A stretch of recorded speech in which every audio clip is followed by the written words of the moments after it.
pangalan ay isang napaka-importanting bahagi ng ating buhay. Kaya nga doon sa Ten Commandments, ang number 3 doon, ang sinasabi ay, huwag mong gagamitin ang pangalan ng Diyos sa walang kabuluhan. Sapagkat yung pangalan ay napaka-importante. Nung si Moises ay inutusan ng Diyos sa Paraon, ang sabi ni Moises, ano yung babanggitin kong pangalan? Pag humarap ako sa Paraon, alam mo makapangyarihan si Paraon, anong gagamitin ko? Sinong nagutos sa akin? Anong pangalan mo? Kaya sabi ng Panginoon, I am who I am. Ako ay si ako nga. Bakit ganun ang pangalan ng Diyos? Sapagkat the whole authority and whole power ay nasa Kanya, sa Kanyang pangalan. Kaya nga pagdating dito sa panahon ng Panginoong Hesus, nagbigay siya ng specific na pangalan na sukat tawagan ng tao sa ikaliligtas. Sa Acts 4:12, ang sabi doon, at sa pangalang Hesus lamang matatagpuan ang kaligtasan na kapag tinawagan ng tao ay maliligtas tayo. So yun yung importansya ng pangalan. Yung authority ng pangalan na ibinigay ng Diyos para tawagan ng tao si kaliligtas sa pangalang Hesus. Although pag halimbawa sa Israel, ang tawag nila Yeshua o iba pang mga pangalan, but the bottom line is, yung importansya ng power ng pangalan ay nandoon sa pangalang Hesus. Siguro nakaranas na kayo na magkaroon ng, kung tawagin sa atin, di ba, bangungot? Pagka pinangungot ka, kung ano ko ang naranasan niya, kasi ako siguro halos sa loob ng isang linggo, after kong tumanggap sa Panginoon, gabi-gabi halos sa buong isang linggo, nagkakaroon ako ng matinding bangungot, atake ng mga halimaw, iba-ibang klaseng halimaw, malalaking ahas, malalaking gorilla, malalaking, basta kumbaga, intention akong patayin sa kalit. Kasi hindi ka na makakilos pag pinangungot ka eh. Sabi nga eh, pangungot daw ang tawag yan eh. Na hindi ka na talaga makakilos, parang yung power talaga ng demonyo ang tinti. Pero ang hindi niya kayang gapusin ay yung ating isip at ang ating pagsasalita. Mabanggit mo lamang in Jesus' name. Kahit hindi lumabas yung boses sa isip pa lang natin. Nagkakaroon ka agad ng kumbaga, nakakalas ka agad yung gapos ng diablo. Sabi ko, ganun pala kakapangyarihan yung pangalan ni Jesus. That's why pinapahalagahan natin yung pangalan. Kasi sa ating pamilya, minsan parang papirot-pirot lang tayo, di ba? Pagka kung ano-ano lang tinatawag natin sa ating mga, di ba? Kung minsan nagkakaasaran sa pamilya, ikaw kasi si ganito, di ba? Kung ano-ano lang binabansag natin sa ating mga anak. Minsan nagkakapigunan. Pero yung sa isang banda pala, pangit pala yun eh. Kasi yung pangalan ay marangal, precious ang pangalan, kaya hindi po pwedeng sa ating binababoy o binabastos yung pangalan natin. Bawat bagay, bawat pinangalanan ay may purpose at may kahulugan. And therefore, itong mga pangalan natin na ito mga kapatid, ay hindi natin po pwedeng basta-bastahin. Sapagkat ang pangalan ay Diyos ang nagbigay. Lahat ng pangalan natin ay inline doon sa tinatawag nating spirituality. Maunawaan natin mga kapatid yung importansya ng ating pangalan na hindi dapat binabastos o binababoy sapagkat ang pangalan natin ay nakatala sa aklat ng buhay. Kaya nga dito pagdating sa ating kapanahonan, sa pangalan ng Panginoong Hesus tayo nakaangkla. Lahat ng ating ginagawa in Jesus' name.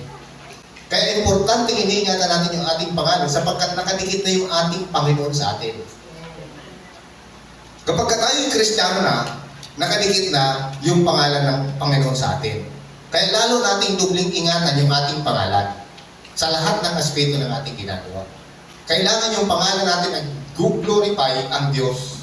Pagka yung anak natin nagkaroon ng, halimbawa sa sports, medyo nag-excel, meron siyang gold medal na nakuha, ay anak ng Diyos kasi Kristiyano yan. So napaparangalan ng Diyos doon sa pangalang dala-dala natin dahil taglay din natin yung pangalan ng Panginoon. That's why, ang ating pong pangalan ay hindi dapat binababoy, hindi binabastos ng kung sino-sino. Pero, ang warning dito sa atin, kailangan patunayan natin, ipakita natin na worthy tayo doon sa tinatawag na respeto bilang Kristiyano. In all aspect ng ating ginagawa.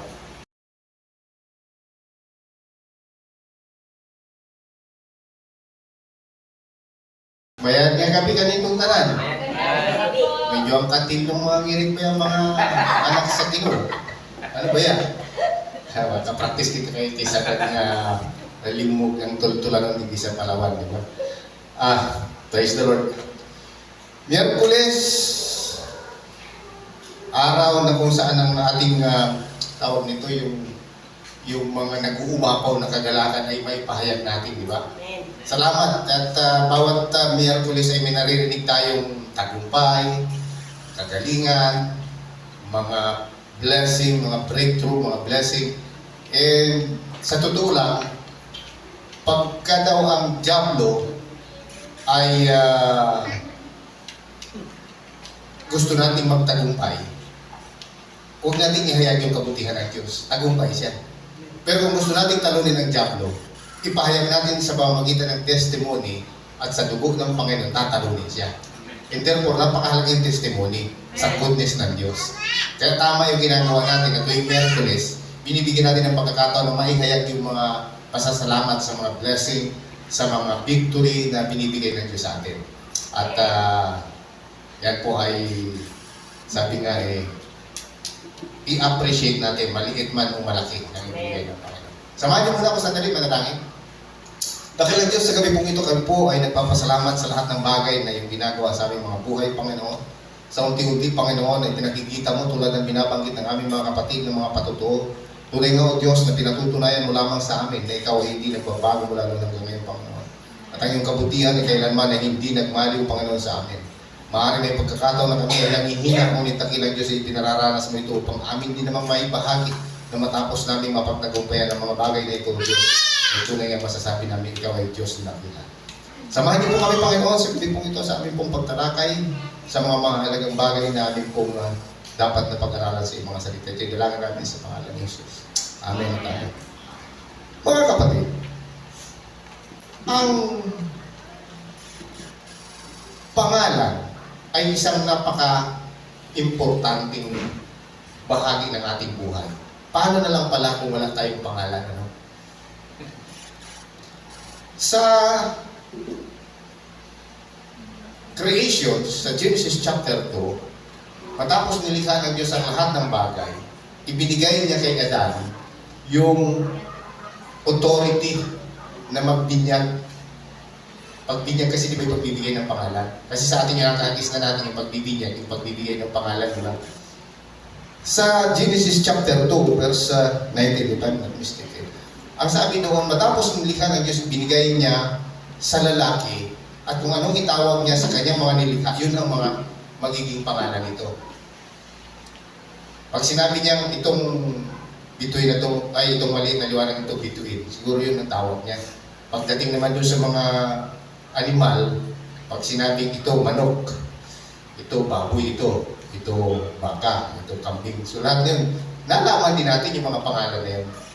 Pero sa tao, importante na yung pangalan ng tao ay ito yung pinaka, parang sabihin natin na pag maniningil ka, pansinin natin kapag maniningil ang mga anak ni Abraham, laging binabanggit, sinabi mo sa aming amang si Abraham, binabanggit yung pangalan. Sinabi mo sa aming amang si Isaac.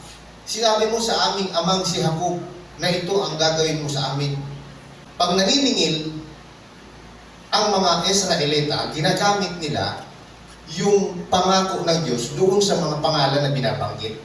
And therefore, yung authority ng mga pangalan na yun ay dala-dala nila para singilin ang Diyos. Kaya nga doon sa Ten Commandments, ang number 3 doon, ang sinasabi ay, huwag mong gagamitin ang pangalan ng Diyos sa walang kabuluhan. Sapagkat yung pangalan ay napaka-importante. Nung si Moises ay inutusan ng Diyos sa Paraon, ang sabi ni Moises, anong babanggitin kong pangalan? Pag humarap ako sa Paraon, alam mo makapangyarihan si Paraon, anong gagamitin ko? Sinong nagutos sa akin? Anong pangalan mo? Kaya sabi ng Panginoon, I am who I am. Ako ay si ako nga. Bakit ganun ang pangalan ng Diyos? Sapagkat the whole authority and whole power ay nasa Kanya, sa Kanyang pangalan. Kaya nga pagdating dito sa panahon ng Panginoong Hesus, nagbigay siya ng specific na pangalan na sukat tawagan ng tao sa ikaliligtas. Sa Acts 4:12, ang sabi doon, At sa pangalang Jesus lamang matatagpuan ang kaligtasan. Na kapag tinawagan ng tao, ay maliligtas tayo. So yun yung importansya ng pangalan. Yung authority ng pangalan na ibinigay ng Diyos para tawagan ng tao si kaliligtas sa pangalang Jesus. Although pag halimbawa sa Israel, ang tawag nila Yeshua o iba pang mga pangalan, but the bottom line is, yung importansya ng power ng pangalan ay nandoon sa pangalang Jesus. Siguro nakaranas na kayo na magkaroon ng, ito karanasan ko kasi ito lalong-lalo na nung ko'y bata pa sa pananampalataya. Kung tawagin sa atin, di ba, bangungot? Ano ba yung term diyan sa iba? Pagka pinangungot ka, kung ano ko ang naranasan niya, kasi ako siguro halos sa loob ng isang linggo, after kong tumanggap sa Panginoon, gabi-gabi halos sa buong isang linggo, nagkakaroon ako ng matinding bangungot. Atake ng mga halimaw, iba-ibang klaseng halimaw. Malalaking ahas, malalaking gorilla, malalaking... Basta kumbaga, intention akong patayin sa kalin. Pero ang turo sa akin ng kuya ko, at ito yung binanggit din naman sa Biblia, banggitin mo lamang. Kasi hindi ka na makakilos pag pinangungot ka Sabi nga pangungot daw ang tawag yan na hindi ka na talaga makakilos. Parang yung power talaga ng demonyo at dente. Pero ang hindi niya kayang gapusin, ay yung ating isip at ang ating pagsasalita. Mabanggit mo lamang in Jesus' name. Kahit hindi lumabas yung boses, sa isip pa lang natin. Nagkakaroon ka agad ng kumbaga, nakakalas ka agad yung gapos ng diablo. Sabi ko, ganun pala kakapangyarihan yung pangalan ni Jesus. Kasi within that week na puro bangungot, pag ikinukwento ko sa kuya ko, dahil yung kuya ko yung pastor yung namatay na, sabi niya, wala kang magagawa dyan sa pagkatrabaho ng diablo lang. Diablo yan. Papatayin ka talaga niyan. Basta ang sambitin mo lamang, kahit hindi mo na mabigkas, sa isip mo lang, in Jesus' name. Ganun ka makapangyarihan. Kaya dito sa atin, mga kapatid, maaaring medyo minsan nagkakaroon tayo ng near accident or near something na sasalakayin ka, aatakihin ka, halimbawa ng lasing. Imbis na murahin natin, masambit natin in Jesus' name, magugulat ka naman parang biglang nanlalamig, parang bigla silang nauupos. Minsan ako nagkaroon ng experience yan na yung napakatapang na aso ng ating kapatid. Kuya Birds, Brother Joe, yung aso niya, talagang pag narinig na tao po, automatic na naluhungin ka dyan. Pero ang ikinagulat ko doon, in Jesus' name, kanan na ginamit, in Jesus' name, akala mo'y pinalo yung aso. Akala mo'y pinalo ng patigas na bagay at gumulong-gulong siya. Wala naman. In Jesus' name, ganun lang. So, sabi ko, grabe ang power ng pangalan ng Panginoon. Amen. That's why pinapahalagahan natin yung pangalan. Kasi sa ating pamilya, minsan parang papirot-pirot lang tayo, di ba? Pagka kung ano-ano lang tinatawag natin sa ating mga, di ba? Kung minsan nagkakaasaran sa pamilya, ikaw kasi si ganito, di ba? Kung ano-ano lang binabansag natin sa ating mga anak. Minsan nagkakapigunan. Pero yung sa isang banda pala, pangit pala yun Kasi yung pangalan ay marangal, precious ang pangalan, kaya hindi po pwedeng sa ating binababoy o binabastos yung pangalan natin. Bawat bagay, bawat pinangalanan ay may purpose at may kahulugan. Di ba? Si Abraham, ang kanyang pangalan nung tinawag siya ng Diyos ay Abraham. Pero ang ibig sabihin ng Abraham ay magiting na ama. Pero nung siya tinawag at tumugon siya sa Panginoon, ang naging tawag na sa kanya ay Abraham. Nang ibig sabihin ay dakilang ama ng mga bansa, nadagdagan. Kasi pag tinawag tayo ng Panginoon, yung ating pangalan ay nagbabago. Kasi nandoon na tayo sa purpose ng Diyos. Nung si Jacob ay tinawag, ang kanyang pangalan ay Jacob. Pero nakipaglaban siya, nakipagpambuno siya sa Panginoon, nabot na nga ng umaga sa kanilang wrestling Sabi, bitawan mo naman ako kasi mag-umaga na siguro, di ba, pag yung mga kwento-kwento, pag inabot daw ng yung tingkanto o matutunaw, yung mga kwento-kwento ay nagkikipagpambuno siya sa Panginoon. Kaya sabi ni Jacob, hindi kita bibitawan hanggat hindi mo ako binasbasan. O sige, ano ang pangalan mo? Jacob. O ngayon, simula ngayon, ang pangalan mo magiging Israel na sapagkat ikaw ay magiging ama ng kalakasan.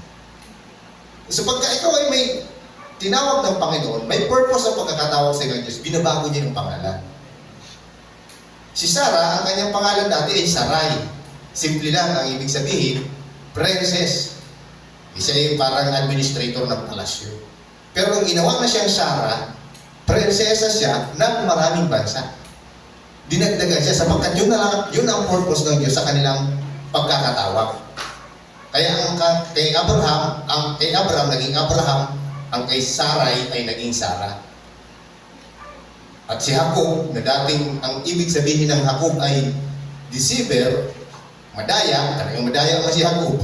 Di ba? Kinuha niya yung karapatan ni Esau ng kanyang kuya na maging panganay, nadaya niya. So pinalitan ng Diyos, hindi ka na ngayon madaya, ikaw na ang magiging ama ng kalakasan. So, ang Diyos, grabe ang hiwaga ng Diyos pagka tinawag tayo. Si Paul, nung tinawag, ang kanyang pangalan ay Saul.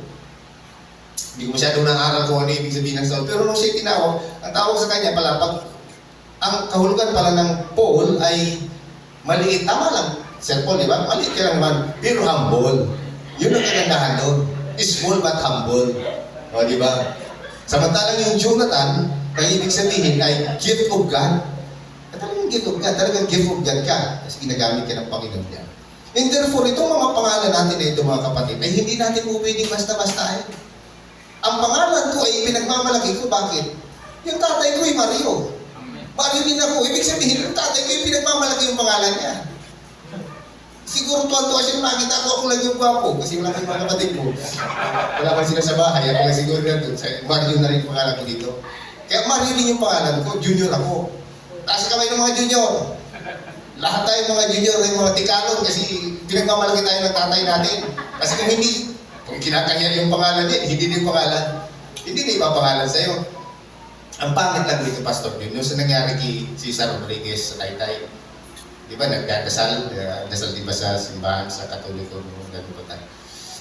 Kawaan, patawarin ang kaluluwa ni Cesar Rodriguez. Sasagot si Gatsuboy, di ba, junior yung senior po. Kasi junior siya. Kawaan, patawarin ang kaluluwa ni Cesar Rodriguez. Senior po. Ay, buhay pa nga siya nung panahon na nagdarasal. Doon lang nagkakatalo. O, di ba?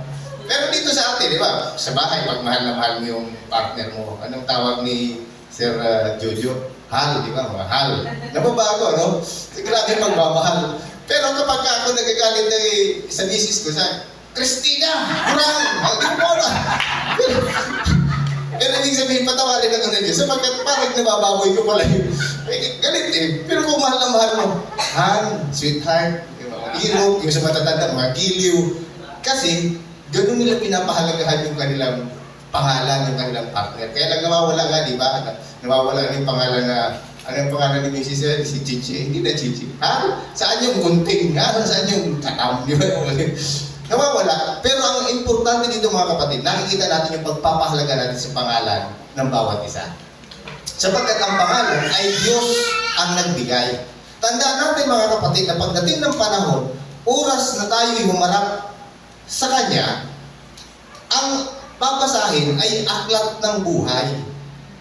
Ay kung wala yung pangalan doon, bakit di ba kayang i-memorize ng Diyos yung pangalan? Mami-memorize man yun, pero ang importante, legally speaking, kailangan nakasulat. Di ba pag tinanggap natin ng Panginoon, o di ba, maalala niyo ba yung inyong kapanganakang espiritual? Ang sinasabi natin, Panginoon, sa araw na ito, tinatanggap kita bilang aking Panginoon at aking tagapagligtas. Simula sa araw na ito, Panginoon, isulat mo ang aking pangalan sa aklat ng buhay. Sapagkat yun yung ating patunay na tayo ay na-enroll, tayo ay ipinanganak na muli sa Espiritu. Sapagkat yung pangalan natin na tayo ipinanganak ng ating nanay, ang pangalan natin ay Mario. At ito'y ipinagmamalaki ko. Ang Pilipi, mayroon kahulugan din yan. Simple lang. Di ba, evangelist yung si Pilipi? Meron apostle na Pilipi, meron din evangelist na Pilipi na kasama sa 72. Pero sabi doon sa, kasi mabait man si Google, di man yan madamot magtanong, ang kahulugan pala ng PDP ay mga kaibigan daw ng mga kabayo. Ibig sabihin, mga kabayo, talagang pastor talaga siya. Parang mabait siya sa mga ano, magpastol talaga siya. Friend of horse daw eh. Ibig sabihin, mailap man yan kung hindi mo yan mapaamo na kabayo, kung hindi ka mabait na tao, hindi mo mapagtyaga yan. Kaya yung espiritu kong taglay ni Pastor talagang naka-align sa pangalan niya, yung kanyang espiritu. Ganun po yung realidad sa spiritual na kalagayan. Lahat ng pangalan natin ay inline doon sa tinatawag nating spirituality. Kaya yung mga inchik, lahat ng kanilang mga pangalan, ipinapangalan sa mga bituin kung ano-ano, di ba? Sila yung kung ano-ano mga tawag nila dyan, mga sudyak side. Sapagkat yun ang kanilang Diyos. Pero tayo, dahil tayo ay mga Kristiyano, ipinapangalan natin yung ating pangalan hanggang tingnan yung Christi, follower of Christ. Kaya ganda pakinggan. Ewan ko lang kung Brado kung anong pangalan niya sa tunay na buhay. Pero, Bayani. imaginin mo yung Nero. Rizal. O Rizal, di ba? Bayani. Kaya kita mo naman yung kanyang pagiging ano, di ba? Kaya may do. Ha? May Rizal do. Yung do, dungol. Huwag mo na idagdag yung Brad. Sabi natin ko, bayani dungol daw. Rizal do. Kita mo na, sabi ko nga, di ba sa bahay, nagkakabiruan, minsan nagkakabiruan. Ganda pangalan Rizal. Pag bago siya naman tayo. Bukangan pa rin mo dungol, naglain pa. Yung bungay nung mo. Pero ang kagandahan, maunawaan natin mga kapatid yung importansya ng ating pangalan na hindi dapat binabastos o binababoy sapagkat ang pangalan natin ay nakatala sa aklat ng buhay. At pag humarap tayo sa Panginoon, ang sabi ng Panginoon, babasahin sa libro, Filipi, Rapa, wala junior, wala ka. Welcome, my good and faithful servant. Titingnan yung pangalan natin. Kaya kapag ka tayo, ito parang ano lang, parang sabihin natin na karanasan ng mga apostol.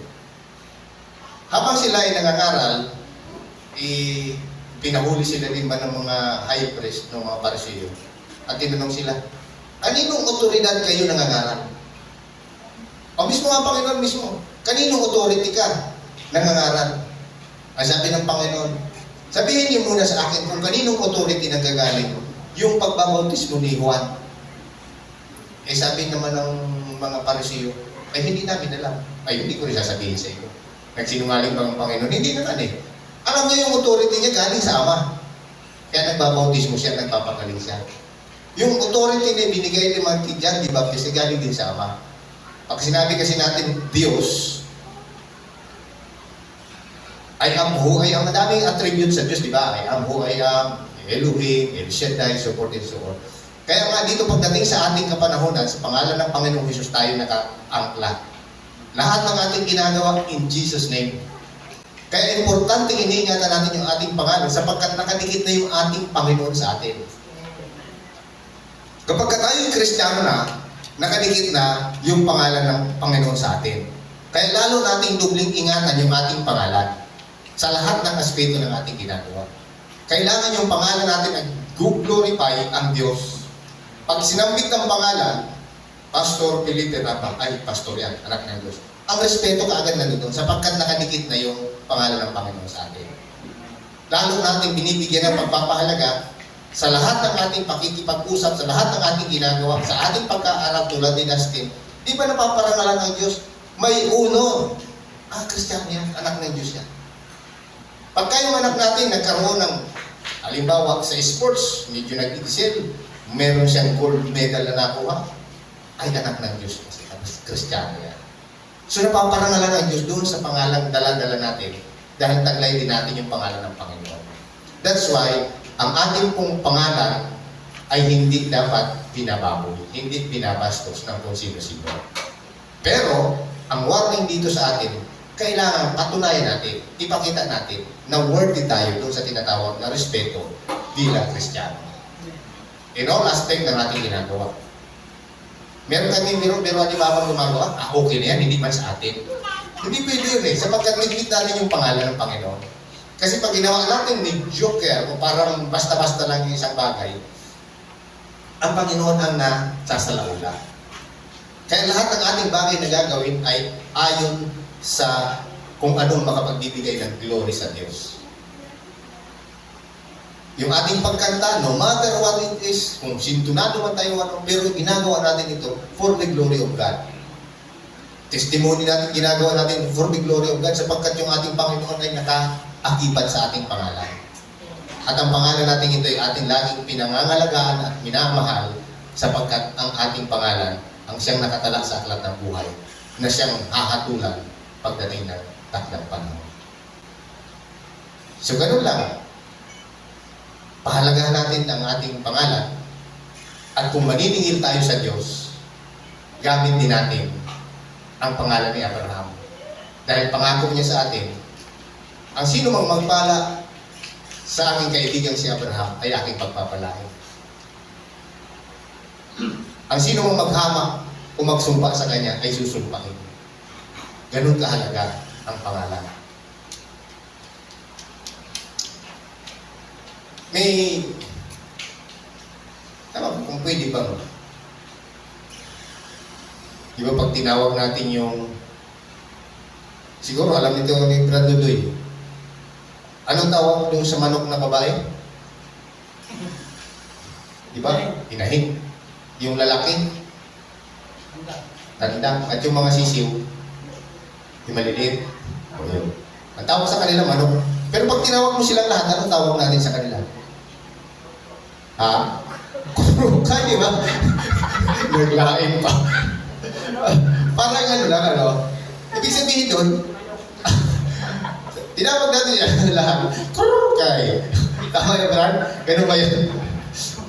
Pag kayong manok na babae, inahin niya. Pag lalaki, tandang yan. Pag sisiw naman, sisiw yan. Pag tinawag mo silang lahat, kuruka. Pero ang totoo, manok sila. Manok sila lahat. Parang tayo din. Ang Negro ay tao yan. Ang Tanok, tao yan. Ang Pilipino, tao yan. Ang tawag sa atin, human being. Yung mga animals ay may kanya-kanya din silang species. Kaya ang mahalaga din yan, di ba, yung mga scientists, inaaral nila kung anong mga species ito. Sa isda, ganun din. Lahat ng yan ay binigay na pangalan ni Lolo Adan.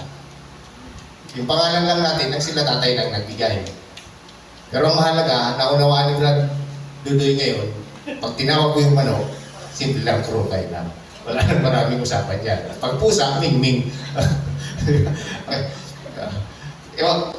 yung gusto nating sabihin dito mga kapatid ay, ang authority ng Diyos na ibinigay kay Adan para pangalanan ang lahat ng bagay, taglay-taglay po natin na ang lahat ng bagay na gagawin natin, nakakabit ang ating pangalan, pag siningil tayo, yung pangalan natin ang sisingilin. At pag naningil din tayo sa Diyos, ang pangalan ni Abraham, ang pangalan ng Panginoong Hesus ang gagamitin natin. Sapagkat ganun kahalaga ang pangalan ng anumang bagay. Lahat ay napakahalaga ang pangalan. Kasi kung walang pangalan, lahat ng tawag, huy, hindi mo pwede. Pag tinawag mo yung asawa mo, huy, hindi mo pwede. Ka rin ang sagot. Kaya mahalaga yung pangalan. Diba? So sana magkaroon tayo ng parang pagpapahalaga sa pangalan at ingatan natin ito dahil ito ay precious. Napakahalaga ang pangalan. Authority ng pangalan ng Panginoon, ginagamit natin at ingatan natin yung ating pangalan, kakabit ng pangalan ng Panginoon Jesus dahil Kristiyano tayo na hindi mahahamak, hindi malalayo dahil sa ating mga gawa at ating mga desisyon. Panginoon, salamat po sa gabi pong ito sa mga bagay na nagpapaalala sa amin upang pahalagahan namin ng Diyos ang lahat ng bagay, lalo-lalo ng aming pangalan, Panginoon. Salamat ang ilang Diyos, nawa kami, Panginoon, na magkaroon ng patuloy na pagbibigay ng respeto sa iyong pangalan, Panginoon. Sapagkat sinabi mo sa 10 utos, Panginoon, sa number 3 commandments, na huwag namin gagamitin ang iyong pangalan sa walang kapuluhan. Salamat ang ilang Diyos sa paalala ng iyong pangalan ng Diyos ay dakila. Ang aming pangalan, Panginoon, ay mahalaga sapagkat dito mo kami hahatulan, Panginoon, sa pangalan na binigay sa amin. Salamat, Panginoon, na patuloy mong iingatan ang aming mga pangalan at patuloy na rin pararangalan ng iyong pangalan naman. Salamat po, Diyos, sa mga papulit at pasasalamat sa pangalan ng Jesus. Amen at amen. Praise the Lord.